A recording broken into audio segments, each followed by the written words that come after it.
Oferecimento Colégio Diocesano, primeiro lugar no Enem em Caruaru. Reservas de matrículas abertas.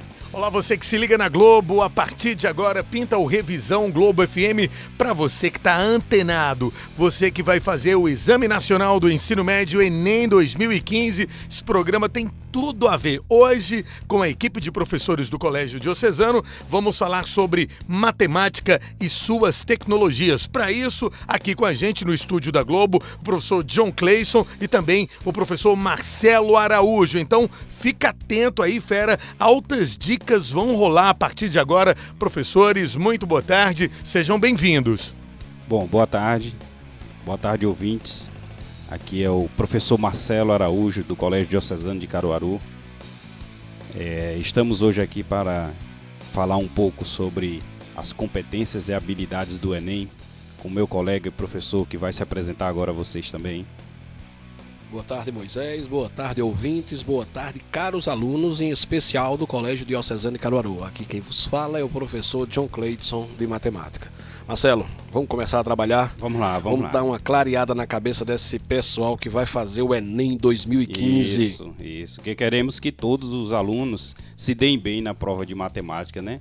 O pessoal que tem tanto medo da prova de matemática, né, professor John? Com certeza. Tem sido uma constante, não é, Marcelo? Isso. A prova de matemática ser o bicho-papão do Enem, dos vestibulares, dos concursos públicos. Verdade.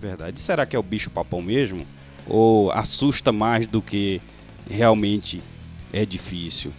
Eu acho que a gente, fazendo uma preparação adequada, seja o professor, seja o aluno, eu acho que dá pra gente fazer uma prova boa e fazer com que essa prova do Enem seja aquela prova gostosa, saborosa de ser resolvida, desconsiderando até a questão tempo. Porque se você está preparado, você vai resolvendo as questões, vai resolvendo e chega no seu objetivo principal, que é a nota, que vai ser o teu acesso à universidade. Isso, com certeza.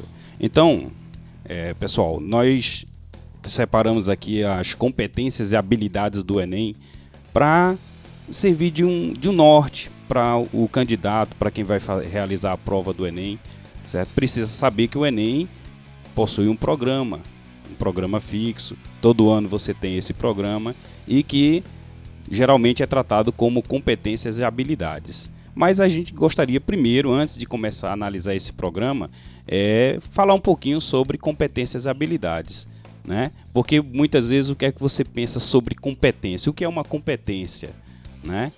Bom, a gente trata a competência como a habilidade que o aluno desenvolve após um tempo de aprendizagem, de contato com o conteúdo, de modo que ele aprenda de um modo que saiba aplicar em diferentes situações, né? Ele não fique bitolado, como a gente diz, ao uso de fórmulas, de regras, de propriedades, né? Até mesmo porque a proposta do Enem é essa, né? Que ele não se prenda a fórmulas, mas que ele saiba traçar estratégias, que ele tenha competências para isso, a fim de que ele possa resolver aquela situação, aquela questão em que ele está sendo avaliado, de modo que ele não se prenda a essas fórmulas, mas que ele consiga resolver até mesmo pelo raciocínio lógico. Isso.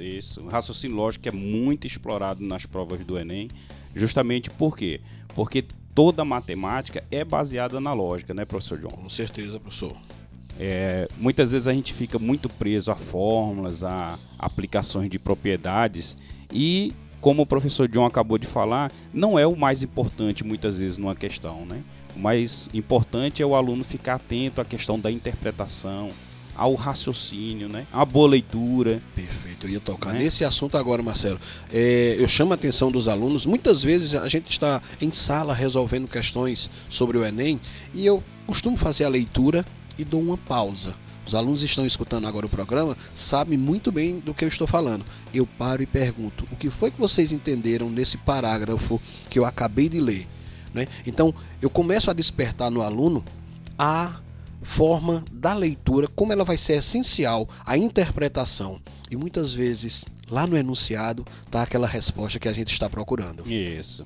E sem esquecer também que o candidato vai resolver, vai se deparar com 45 questões de matemática após uma prova extensa de língua portuguesa. né? Então esse candidato ele tem que estar apto a ter uma boa leitura, uma boa interpretação, para que ele consiga entender o que leu em pouco tempo, né, professor? Isso, ele tem que processar rapidamente a informação, a fim de que ele consiga ganhar tempo para questões que virão adiante, que poderão tomar um tempo maior, fugindo um pouco daquela média que a gente sempre estipula, que é uma média de 3 minutos por questão. Isso. Bom, gente, então a competência ela passa por tudo isso também, né? A habilidade no raciocínio, você realmente entender o que você vai fazer na questão, muitas vezes você lê a questão e fica pensando qual o assunto que eu vou utilizar para resolver essa questão. Muitas vezes você não vai ter um assunto só, um conteúdo que pode ser usado para resolver aquela questão, né? Às vezes você tem 2 ou 3 ou mais conteúdos que podem ser usados no mesmo exercício. Existem até professores que analisam as provas do Enem, né, e colocam, por exemplo, que caíram tantas questões de um determinado assunto, mas quando você vai olhar, a questão não foi somente daquele assunto, como você bem colocou agora. Às vezes, por exemplo, uma questão de volume, mas eu precisei de uma noção de porcentagem, eu precisei de uma noção de escala, para que eu pudesse resolver a questão. Então não ficou preso no conteúdo, foi só volume a questão? Não, mas ela precisou de outros conhecimentos matemáticos que estão além do conhecimento de volume. Isso. Então, por isso que as competências também elas estão subdivididas em habilidades, né? Quais são as habilidades daquela competência que você vai usar para resolver a questão. Então, né? como o Marcelo bem colocou, né, a gente poderia até sintetizar o seguinte, que a competência ela não é o uso estático de regrinhas aprendidas, aquela coisa das fórmulas, ou como a gente tratava antes do novo Enem, até a questão do bizu. Esse tipo de questão tu pode resolver desse jeito. Eita, era muito bom, resolver a questão rapidamente, fácil, mas o bizu caiu em desuso. Não está mais na moda. É verdade, Hoje, é verdade. O que está na moda, escuta bem, meu caro aluno, o que está na moda é você ler e interpretar. E interpretar, justamente. É você saber o que está fazendo, né? É o mais importante, tá? Então, fiquem atentos às habilidades e competências do Enem. Vocês todos têm como acessar, quem não tiver, mas pode acessar antes da prova. É bom que você conheça, você ter pelo menos uma referência do que pode cair na prova do Enem e do que não pode cair. Isso, é até um documento oficial, né, que está disponível lá no site do MEC, mec.gov.br. Você pode baixar a matriz curricular do Enem. E lá tem as habilidades e competências de todas as provas, seja de matemática e suas tecnologias, códigos e linguagens, ciências da natureza e ciências humanas, né? Então tem tudo lá bonitinho, organizado, tal qual será cobrado na prova. Isso. Tá? Ótimo. Então vamos fazer o seguinte, vamos começar falando um pouquinho sobre a competência, a primeira competência de matemática das provas do Enem. No geral nós temos 7 competências, né? E muitas vezes você se pergunta assim, por que ultimamente, nos últimos anos, algumas questões estão se repetindo, alguns conceitos estão se repetindo nas provas do Enem? Né? Então a gente pode imaginar o quê? Eu tenho que elaborar uma prova com 45 questões de matemática e eu tenho apenas 7 competências para distribuir essas 45 questões. Então é bem provável que a cada ano alguns conceitos se repitam. Matematicamente falando, né, professor? 7 vezes 6 dava 42, 7 vezes 7, 49, já passaria. Ficaria complicado para elaborar. Fica complicado para elaborar. Muito embora o MEC, né, vamos ser mais específico, o INEP, né, tem um banco de questões em que não é uma pessoa apenas que vai preparar essa prova, mas são várias pessoas que elaboram questões. Tanto é que essa pessoa que cria a questão, ela nem sabe se essa questão que ela elaborou vai cair na prova. Isso. Então existe o banco de questões, mas mesmo com essa quantidade, ainda há essa possibilidade. Né? Não seria a questão exatamente igual do ano anterior, mas com a mesma linha de raciocínio. Isso, com a mesma linha de raciocínio. Tá bom, gente? Então fique atento sempre às competências e habilidades. Por exemplo, na competência de área 1, nós temos construir significados para os números naturais, inteiros, racionais e reais. E uma das habilidades que eu selecionei aqui para a gente analisar é a habilidade 2, que é a de identificar padrões numéricos ou princípios de contagem. como é importante o princípio de contagem nas provas do Enem, né, professor John? Com certeza. Se falando de análise combinatória, né, seria o nosso primeiro passo, era analisar esse princípio de contagem. Eu vou ser mais específico, o princípio fundamental de contagem. E que conversávamos agora há pouco, antes de entrarmos no ar, sobre essa habilidade, em que as questões que vêm caindo ultimamente no Exame Nacional do Ensino Médio são questões do princípio multiplicativo, não é verdade, Marcelo? Isso. Eu lembro também de uma questão de 2009, quando o Enem passou a ter essa nova roupagem. Logo no primeiro ano, que nós tivemos uma questão de análise combinatória, que era uma situação hipotética, e sobre essa situação, o aluno teria que responder a ordem de escolha dos elementos para se formarem os agrupamentos. E nas alternativas vinham perguntando se eram permutações, se eram arranjos, combinações, né? Mas isso foi caindo em desuso, né? Exato. É justamente o que a gente estava comentando anteriormente, né? O Enem, as questões do Enem não se apegam a fórmulas prontas, às propriedades já, né, prontas. A ideia é você raciocinar, e é onde vem o princípio multiplicativo, o princípio fundamental de contagem. Exato.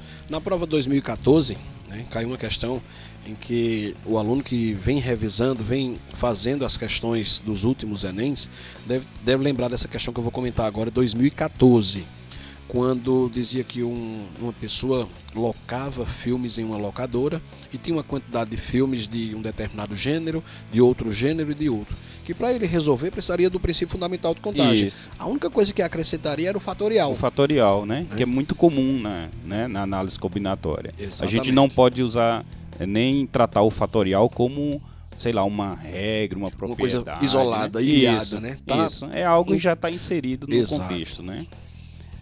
Tá bom? Então, gente, além disso, além da análise combinatória, eu também gostaria de lembrar os candidatos que, como o professor John falou logo no início, nós temos muitas questões de lógica.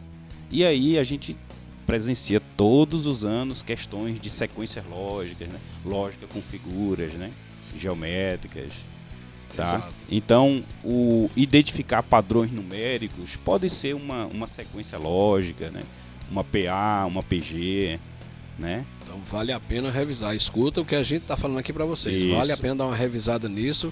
Quem sabe se novamente em 2015 algo nessa linha não caia novamente. E aí você garante o acerto ou os acertos destas questões. Isso. Até porque, como a gente está falando, a probabilidade é muito grande desses assuntos serem abordados novamente, né?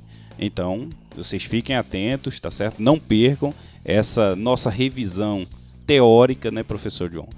De matemática, mas é muito importante, porque muitas vezes você só precisa de uma referência para resolver a prova do Enem, né? Aí a gente até teve um desafio, né? Fazer este programa hoje, viu, Moisés? Fazer esse programa hoje. Como é que a gente vai falar de matemática pelo rádio e sem fazer conta e mostrar uma fórmula? Isso. Tá aí, é desse jeito que a gente está fazendo. Isso, nós estamos utilizando a mesma referência que o Enem cobra do aluno, que ele saiba ler, interpretar, saiba raciocinar, né? Como eu disse, talvez uma aula com aplicações de fórmulas para que você decore qual é a fórmula do volume do cilindro, o volume do cone, como é que se calcula a área de uma pirâmide, talvez não seja nem tão importante hoje, né? Já às vésperas do vestibular, né? E diga-se de passagem, né? Existem aquelas questões ainda que estão presas a esses conhecimentos que vêm diminuindo consideravelmente, isso. Mas existem as questões que a gente está batendo nessa tecla, que elas precisam mais da tua interpretação. Então lê com atenção que tu vai conseguir fazer uma boa prova, com certeza. Isso. Bom, gente, então esses são os dois tópicos mais importantes, que consideramos mais importantes da primeira competência, né? Vamos para a segunda competência, fazer uma análise do que nós podemos precisar na prova do Enem. A segunda competência diz assim: utilizar o conhecimento geométrico para realizar a leitura e a representação da realidade e agir sobre ela. Tá? Então nós temos a habilidade 7, importantíssima para quem quer fazer uma boa prova do Enem, né, professor John? Perfeito, Marcelo. Isso aí, viu? Você vai ler agora pra gente, com certeza. A habilidade 7 diz assim: identificar características de figuras planas ou espaciais. Perfeito isso aí, viu, Marcelo? Né? Mas o que seria identificar características? Será que é calcular áreas e volumes das figuras? Somente? Não necessariamente, ou somente isso, né, Marcelo? Porque, por exemplo, se a gente vai falar de pirâmide, eu estou pensando em corpos com arestas. Se eu vou falar do cilindro, eu vou pensar em corpos redondos. Isso, se eu vou falar de uma esfera, novamente, corpos redondos. Então, essas características, elas conseguem diferenciar as figuras espaciais, logicamente, e consequentemente a gente pode fazer a aplicabilidade. Claro, neste caso eu acho que a gente fica um pouco ainda preso às fórmulas, não que só tenha questões de volume, de área, de figuras planas ou espaciais mediante o uso de fórmulas. Ele pode usar escala, ele pode usar porcentagem, mas que você tenha um conhecimento mínimo de cada uma das figuras, de cada um dos sólidos geométricos, ou, se a gente estiver no plano, falando das figuras planas, seja o triângulo, seja o retângulo, o quadrado, com suas propriedades e características. Então, convém lembrar que diferenciar cada um das figuras planas e conseguir diferenciar cada uma das figuras espaciais, isso vai lhe ajudar. Não deixa de dar uma revisada nessa parte teórica, claro, mas depois vamos tentar fazer a aplicação nessas questões que já foram vivenciadas, que já foram trabalhadas, que já foram vistas nessas últimas provas do Enem, né? Até porque a gente chama a atenção nas últimas provas por conta dessa roupagem. Marcelo agora há pouco falou, a nova roupagem do Enem, ou como o próprio MEC trata, o novo Enem, né? O acesso às instituições federais principalmente, né? E que as outras começam também a se moldarem para essa realidade, né? Eu comentava com um amigo, professor também, e ele usava a seguinte frase: o Enem é um caminho sem volta. Daqui para frente, entrar na instituição federal é o Enem. Vai entrar na instituição pública estadual, vai ser o Enem, né? E as instituições de ensino superior, as privadas, né, elas também começam a dar valor à prova do Enem. E isso é bom, né? A gente consegue visualizar o seguinte, que o acesso hoje ele se torna mais competitivo de forma justa para o aluno da escola pública, para o aluno da escola particular. Certo. E só complementando as informações, eu até conversava com o professor John, antes da gente começar o programa, de que na parte de geometria a gente vem tendo nos últimos anos muitas questões que se referem à planificação das figuras geométricas, espaciais, né? Você saber como é a planificação de um cubo, qual a planificação de um cilindro, né? Você também saber reconhecer um sólido geométrico através de uma visão, sei lá, uma vista superior, uma vista lateral da figura, né? E que vem caindo todo ano. Caindo muito, Então, e também um outro tipo de questão, professor John, que vem caindo ultimamente, né, nos últimos 3, 4 anos, são questões, sempre tem todo ano uma questãozinha envolvendo projeções ortogonais. Exatamente. Né, que é você reconhecer uma figura geométrica através da sombra, da projeção dessa figura no solo, né? E muitos alunos, infelizmente, têm errado esse tipo de questão, justamente por quê? Porque passou o ano estudando na parte de geometria as fórmulas de volume, as fórmulas de áreas, e esqueceu de estudar as propriedades das figuras, né? Como seria uma visão superior de um cilindro ou uma vista lateral de um cone, né? Exato. Veja, coincidentemente, quando você estava falando agora, acessei aqui um aplicativo de celular onde a gente troca mensagens, e um aluno pediu para que eu desse a solução de uma questão que falava justamente sobre a planificação apresentada na questão refere-se a quais sólidos. Então, a visualização plana e depois como seria o sólido. Isso, como Perfeito, seria, isso que você acabou de né? falar. É a relação entre o tridimensional e o bidimensional. Como é que a gente faz essa passagem, né? Tá? Então, por isso que a gente diz, fiquem atentos. Claro que as fórmulas de áreas e volumes são importantíssimas, mas no Enem não é só isso que será cobrado da parte de geometria. Ok, então é hora do intervalo agora. Daqui a pouco tem mais revisão para você ficar atento, para você ficar por dentro de tudo que rola no Enem. Então não perde tempo, continue com a gente. Daqui a pouco tem mais. Cobertura vestibular, Globo FM. Oferecimento Colégio Diocesano, primeiro lugar no Enem em Caruaru. Reservas de matrículas abertas. Cobertura vestibular, Globo FM. Oferecimento Colégio Diocesano, primeiro lugar no Enem em Caruaru. Reservas de matrículas abertas. É isso aí, voltamos na nossa tarde de sábado com Revisão Globo FM, hoje falando sobre matemática e suas tecnologias no Enem 2015. Aqui com a gente os professores John Cleison e o professor Marcelo Araújo. Vamos continuar aqui com Revisão. Voltando ao nosso estudo sobre as competências e habilidades do Enem da área de matemática, vamos falar um pouquinho sobre os sistemas de medidas, né?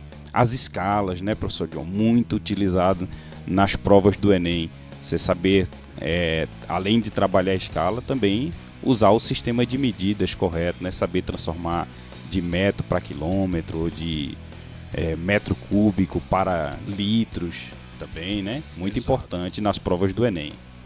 Essas questões de escala vêm perseguindo o candidato do Enem. Não é verdade, Isso, Marcelo? isso. Sempre está caindo uma questãozinha de escala em que você não pode esquecer, caro aluno, a expressãozinha não custa nada, né? Escala igual a medida do desenho dividida pela medida do real. Isso. Aquilo que está sendo representado na figura com aquilo que seria representado no real, o tamanho real da coisa, né? Seja um terreno, seja uma planta. Eu até costumo comentar o seguinte, Marcelo. Você quer fazer a planta de um colégio, necessariamente você vai cobrir o colégio com um papel para poder sair riscando e desenhar? Não, para isso existe o quê? Isso, A a escala, escala. né? Em que você pode reduzir de forma proporcional, e aí não deixa de ser outro tópico interessante, a proporcionalidade. Isso. E a gente consegue representar dimensões grandes, dimensões gigantescas numa folha de papel, né? Para um aluno aí que vai tentar entrar no curso de arquitetura, isso vai ser o dia a dia dele, trabalhar a escala. Verdade, né? com certeza.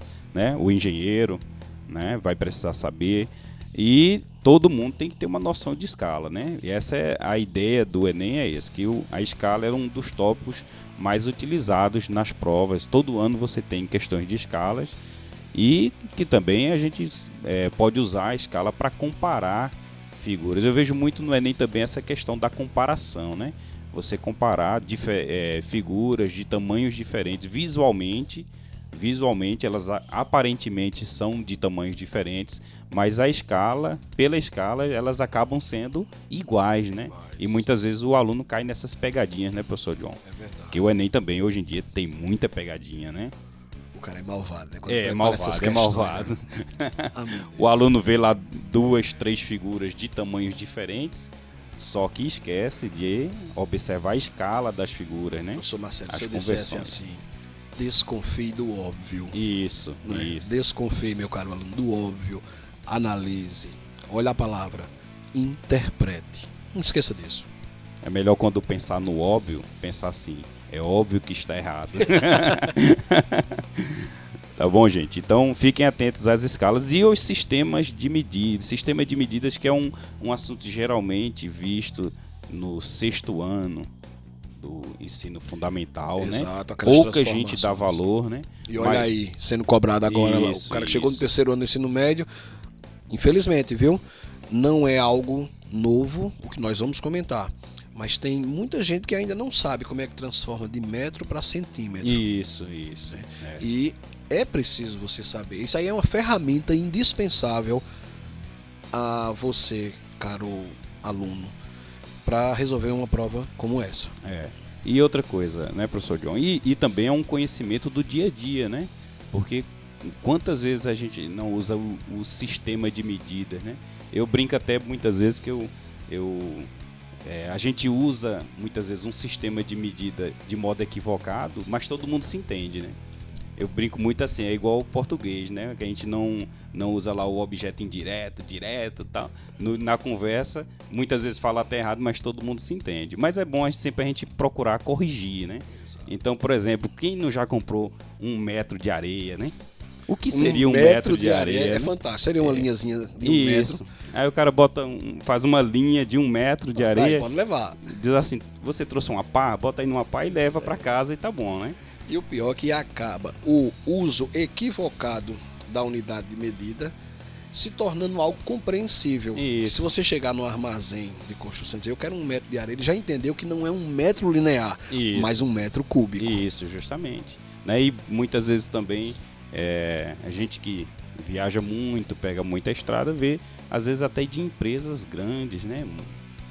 Empresas de nome nacionalmente, nos caminhões, na parte traseira dos caminhões, a velocidade máxima de 80 km.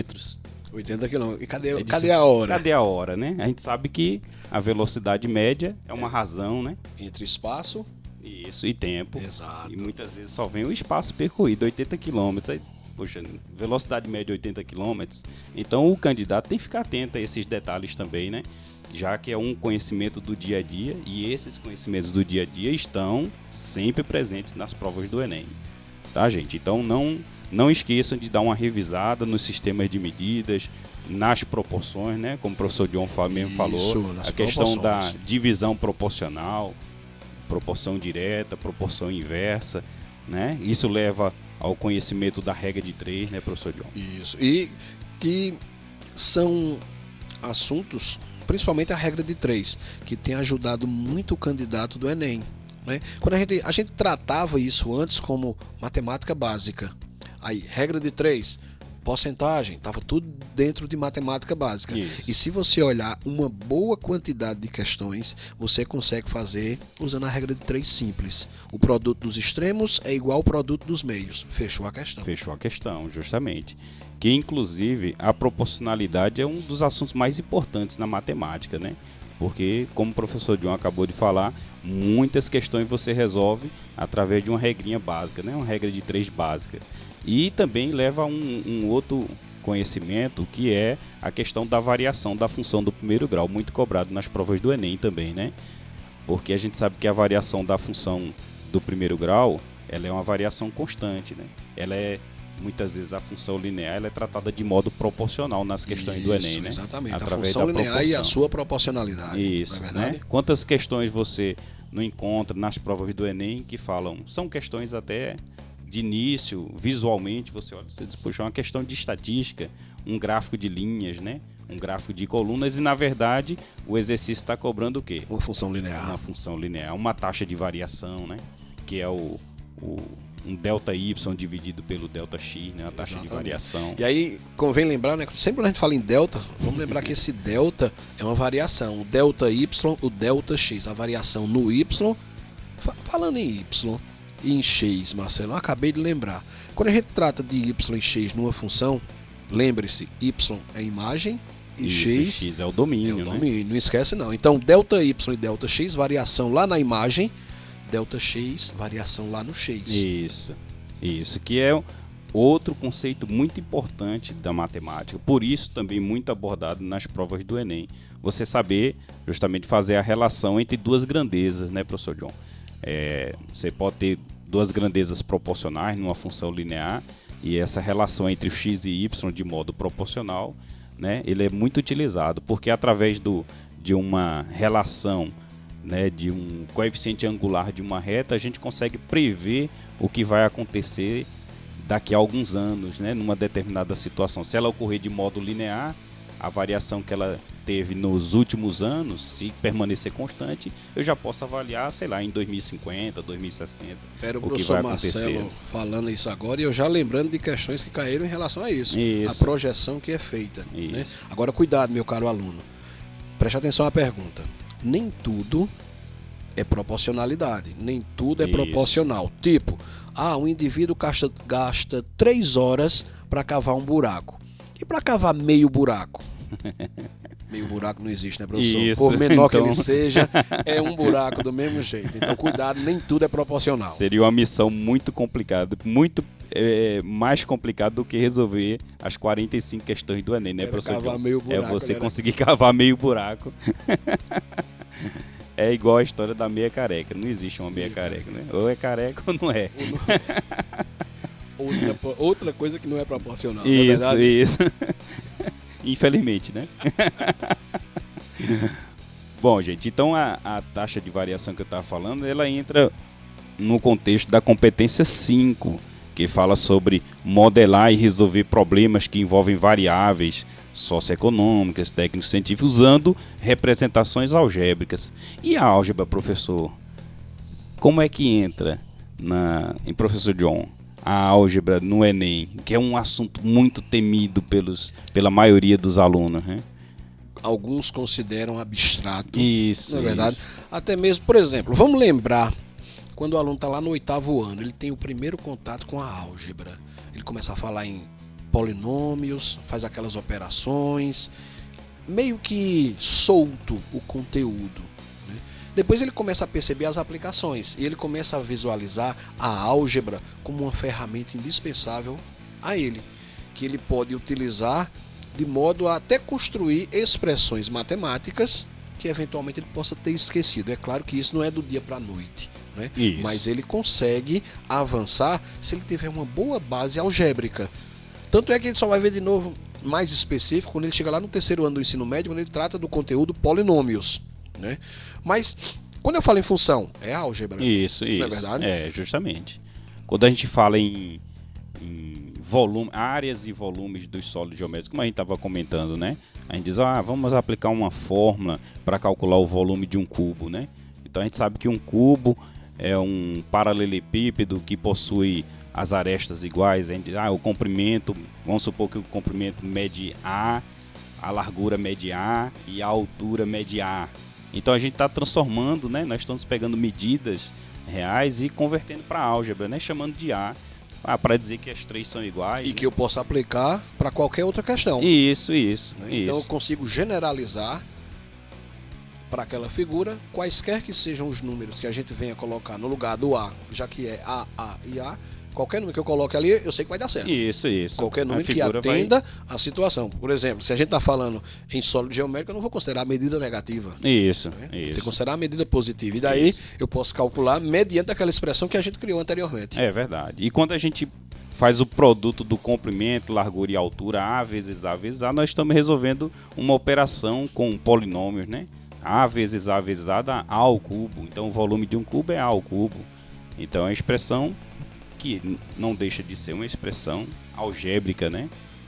Eu lembrei agora uma questão que caiu faz tempo já, não lembro o ano, mas pedia para o aluno calcular quanto se pagaria a companhia de saneamento, a companhia de água, pela conta mediante aquela quantidade de metros cúbicos que haviam sido consumidos por aquela casa, por aquele domicílio. Né? E ele dava umas faixas. Se consome até tantos metros cúbicos, está isento de uma taxa.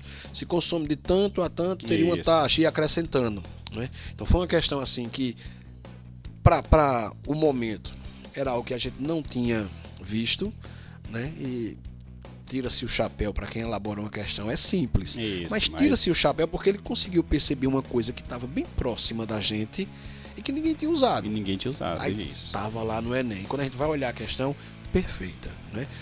Ele não precisou calcular o volume, porque o volume consumido já estava na conta, presente, né?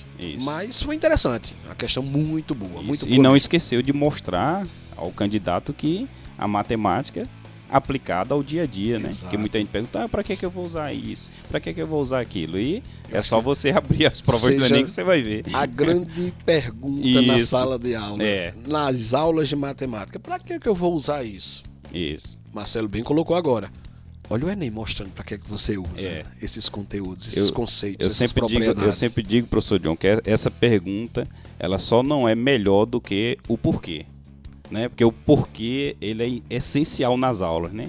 Ah, o professor, por que isso? Porque esse vai levar a outros questionamentos, a outras linhas de estudo, né? Exato. E também, depois do porquê, é para que serve, né? É uma sequência, né, É professor? uma sequência. Primeiro, por que isso? Depois, para que serve isso? Muitas vezes o aluno, ele não quer nada com a área de exatas, né? E ele se pensa, pô, por que eu tenho que fazer uma prova de 45 questões de matemática, né? Então, onde é que a matemática vai ser aplicada no meu trabalho, no meu dia a dia, né? Então, é como a gente está falando aqui. Não é a matemática que você vai precisar trabalhar na prova do Enem, não é só uma matemática para engenheiro, né? Não é só uma matemática para quem vai ser um profissional da área. Até porque quantas vezes no seu emprego, no seu trabalho, no seu dia a dia, você precisa ter uma ideia brilhante e rápida, né? E precisa que seja rápido aquilo ali, né? E o raciocínio matemático ajuda Isso isso. ajuda muito, ajuda muito. Tá bom, gente? Então, fiquem atentos a isso. E vamos falar um pouquinho, que a gente não pode deixar de falar também, sobre um dos assuntos mais abordados na prova do Enem. Deixamos para o final, né, professor John? Um dos assuntos mais abordados nas provas do Enem. Estatística Estatística e Probabilidade. né? Estão associados. Então, gente, não esqueçam de fazer uma revisão dos conceitos básicos de estatística, né? Você tem muito médias, moda, mediana nas provas, né? Que são as medidas de tendência central, né? Então, o candidato que for para a prova do Enem sem fazer uma revisão em estatística não vai sair muito bem, né, professor John? Exato. Marcelo, só abrindo um parêntese, durante muito tempo, pessoal, ficou no esquecimento o conteúdo de estatística. E agora, com a chegada do novo Enem, ganhou força. Ao ponto de, você quer garantir uma questão de matemática? Estude estatística. Isso. Principalmente o que o professor Marcelo acabou de falar, as medidas de tendência central, moda, média e mediana. Bem rapidinho. Como é que eu calculo a moda? Não tenho que calcular, eu só preciso visualizar a sequência numérica que apareça lá. Aquele valor que apareça mais, que tem uma frequência Isso. maior, é a moda. Como é que eu calculo a média? Pensa no colégio, como é que tu calcula a tua média de notas? Tu fizesse 2 provas, tu vai somar as 2 e vai dividir por 2. Isso. Como é que tu vai obter a mediana? Ora, a mediana, se eu tenho 5 valores, por exemplo, então eu vou primeiro ordenar esses valores, seja na ordem crescente do menor para o maior ou decrescente do maior para o menor, tanto faz. E depois, se tem 5 valores, tu vai pegar o do meio. Ah, professor, e se tiver 6 valores? 6 valores não tem o valor do meio, mas sim os 2 valores do meio. Aí eu preciso fazer o quê? Calcular a média dos dois. A média dos dois, justamente. E é desse jeito. E se for para gráfico, tem os tipos de gráfico, tem análise de gráfico. Vê, tem um conteúdo lá perto de função, que é análise de gráficos, e tem um conteúdo de estatística que também trabalha com os gráficos e que vem caindo com força em todas as provas do Enem. Do que eu me lembre agora, toda prova do Enem caiu gráfico. Tá, todas. É o tópico que mais é abordado nas provas do Enem. E lembrando que a estatística, ela vem, ou não vamos dizer a estatística associada à prova, e sim a probabilidade como uma ferramenta também de cálculo na estatística, né? Então vale a pena lembrar também o cálculo básico da probabilidade, né? A gente sempre diz nas aulas, número de casos favoráveis sobre número de casos possíveis, né? Então, toda vez que eu vou realizar um experimento, o número de casos possíveis é chamado de espaço amostral, é o nosso conjunto universo, né? E o número de casos favoráveis é o número de elementos daquele evento que você quer que ocorra, né? O que eu estou querendo calcular? Quantos elementos eu tenho para realizar aquele evento que eu estou querendo? Então é só lembrar que a probabilidade é um percentual, né, professor John? Exato. E ainda lembrando, né? A gente não vai tratar probabilidade isolado. Ela pode estar associada a uma questãozinha de análise combinatória. Isso, com que certeza. puxa para cá e calcula a Há probabilidade. uma geometria, né? Exato. Uma geometria, um cálculo de Veja área. como é amplo, não é, Marcelo? Isso. Então, gente, fiquem atentos à probabilidade e à estatística também, outro assunto muito importante. E nós procuramos fazer aqui uma abordagem dos assuntos que os alunos, no geral, os candidatos devem ter no dia da prova do Enem em mente, né? Que são esses os assuntos que serão abordados nas provas. Então isso aqui serve só como uma orientação a todos. Espero que vocês tenham gostado, tá? E espero que aproveitem bastante e façam uma ótima prova no dia, né, no dia não só da prova de matemática, mas nos 2 dias de prova do Enem, e que vocês se saiam muito bem. Não esqueçam o tempo, né, professor John? Exato. Quantos alunos chegam no outro dia, numa segunda-feira, e diz: professor, não consegui nem fazer a metade da prova de matemática do Enem. Um amigo disse que um aluno pegou uma prova, concentrou-se numa questão. Era uma progressão aritmética. Ele saiu contando tempo por tempo. 1, 2, 3, 4, 5, 6, 7, 8, 9. Ele disse: professor, eu só fiz essa, mas fiz. Eu disse: e aí? Ele disse: errei a questão. Vamos dosar esse tempo. E aí, vamos dosar o tempo. Tá bom, gente? Então, uma boa prova a todos. Espero que vocês tenham gostado, tá certo? E aproveitem bastante. Um abraço, meus caros alunos, né? Fiquem com Deus e a gente se encontra posteriormente para discutirmos as questões que vocês fizeram e certamente não vou querer muitos acertos não deles. De 40 para cima tá bom. Tá bom, né? De 40 acima tá bom. Tá, um joia. abraço, valeu. Ótimo, valeu. Ok, então, obrigado aos professores. Mais um revisão que rolou aqui na faixa nobre 89,9. Hoje, falando aí sobre matemática e suas tecnologias, preparando o Fera com altas dicas no Enem 2015. Próximo sábado estaremos aqui no canal 89,9 e contando com você, Fera. Grande abraço, bom fim de semana. Cobertura vestibular, Globo FM. Oferecimento Colégio Diocesano, primeiro lugar no Enem em Caruaru. Reservas de matrículas abertas.